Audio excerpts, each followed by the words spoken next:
Hello, and welcome to Change Over Time, where we believe that no one is the same person as they were yesterday. The more we look at how we can change, the more we can learn to be a better version of ourselves. I'm your host, Dustin DeBiasse, and please enjoy today's episode. Welcome to the first episode of Change Over Time. So I'm just the only person here today. I don't have any guests, and that's because I want the viewer, you, to know more about me. So first things first, we're going to start off why this podcast is even a thing and why I made it. So I believe that no one is the same as they were yesterday. Everyone changes just a little bit. Maybe, you met someone new the day prior, or maybe you did something that you really liked and you're going to continue to do that, And it's constantly changing, whether it be from a day ago, a week ago, a month ago, a year, and so forth, Constantly changing. Our interests are changing. Maybe we like something more than we did when we were younger, or maybe we don't like it more than we did when we were younger. So anyway, with kind of that out of the way and why this podcast exists, let's get into more about myself. So, hi, I'm Dustin DeBiasse. I play the tenor saxophone, and I run track at my high school. So, for track, I run the 100-meter, 200-meter, long jump, and triple jump, which long jump and triple jump I started last year, and I really enjoyed it, so I kept doing it because it was new to me, so I kind of enjoyed the fact of just, jumping up in the air and then just, landing in sand, It kind of reminds me of when I was, a kid, and I would, be on the beach and just run around. So it's fun. Same with running. I just like to run. It keeps me in shape track, so it's another big reason why I like it. And for music, I met a lot of my good friends through music, so I really have a deep appreciation for music.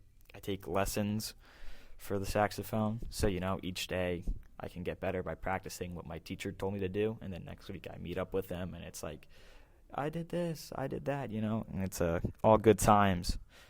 So how have these hobbies that I do change exactly? What have I done now that's different from back then?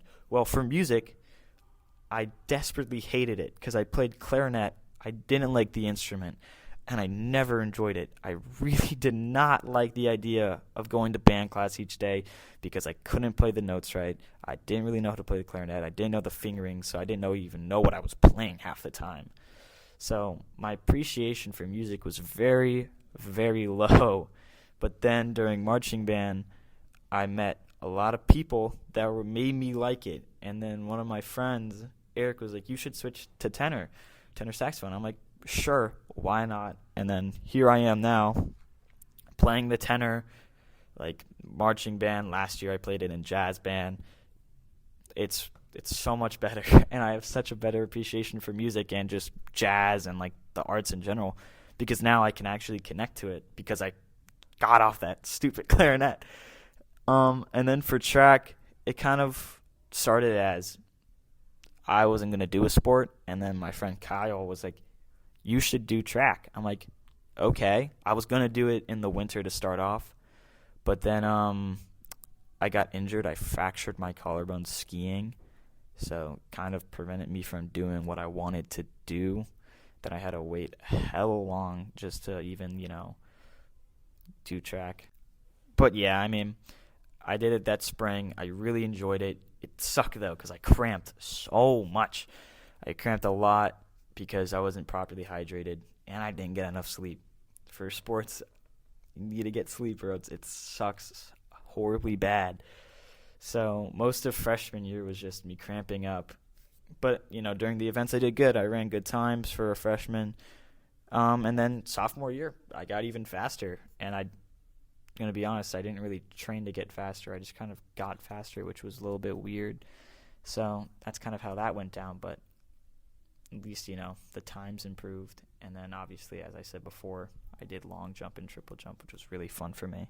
So that's kind of how it changed. And what I kind of learned from each of that is you have to be on top of it, because when you're not on top of these things, it tends to go south.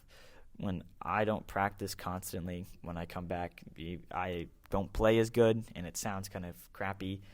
And then for track, when I don't work out, and this is what's happening right now, I did a leg workout for track, and my legs are cooked.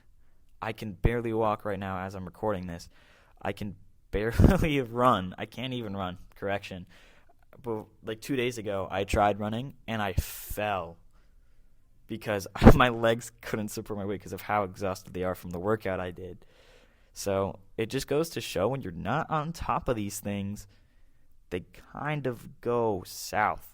You kind of need to be fully aware of it, and you need to be constantly practicing it. And that's kind of what I've learned over the years.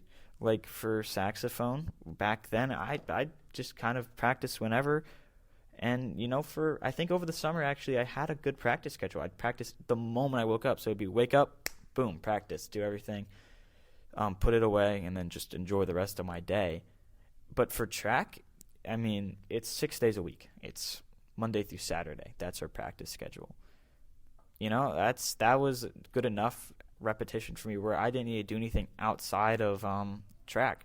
But this year, I probably should have learned from years past that I can't just go into it. I needed to kind of change my mindset with everything and be like, okay, like a month prior before spring track starts, I should have been training and like getting ready to run, which I didn't. And now I can't even run. So I have to wait till next week till my legs aren't sore anymore. It can actually support me walking.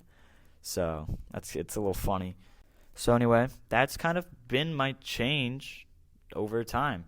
I used to be very, not on top of what I did.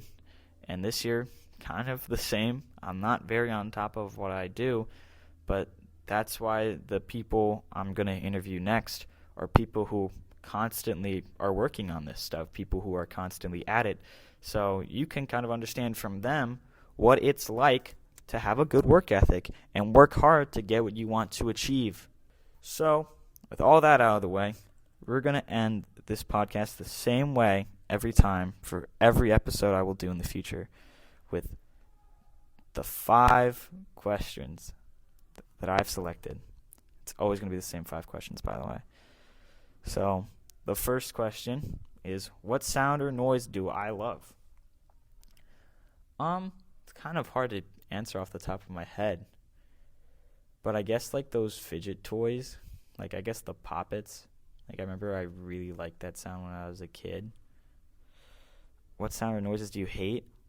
I don't know if anyone can relate to this. When people are taking a water bottle out of like a plastic packaging, it makes my skin crawl, and I desperately hate it. Desperately hate it. The next question, what turns you on creative, spiritually, or emotionally? Anything that's fast for like, creatively, just like things that like pump you up, like kind of like hype music in a way, but just music that's fast, energetic, and like in your face, just really, really is enjoyable for me, and I love it all the time. My favorite movie, Broadway show, or performance I've seen, probably Hadestown. I saw that February 28th, and I got to see Jack Wolf, which, if you don't know who that is, he played Orpheus. Not anymore. But he was like, people were saying all over the internet that he was one of the best people to play Orpheus. And I can agree with those people. The message during that entire musical was portrayed so well. And I was so grateful that I got to see that with all my friends. It was such a great time. So definitely by far, Hadestown was the best Broadway show I've seen. Favorite song? So this one kind of tracks back for me a bit, because my favorite song of all time is a song called Banana Man by Tally Hall, which is like this band from, I think, like 2012. And the funniest part about it is I listened to that song non-stop. Like, I think there was just a month where I only listened to that song. And it's funny. It's like groovy. So by far, Banana Man by Tally Hall is my favorite song. So yeah, that's conclusion. Hope you guys have a great day. Thank you for tuning in today's episode of Change Over Time. And if you enjoyed, follow and subscribe for weekly episodes. Always keep an open mind and have a great day.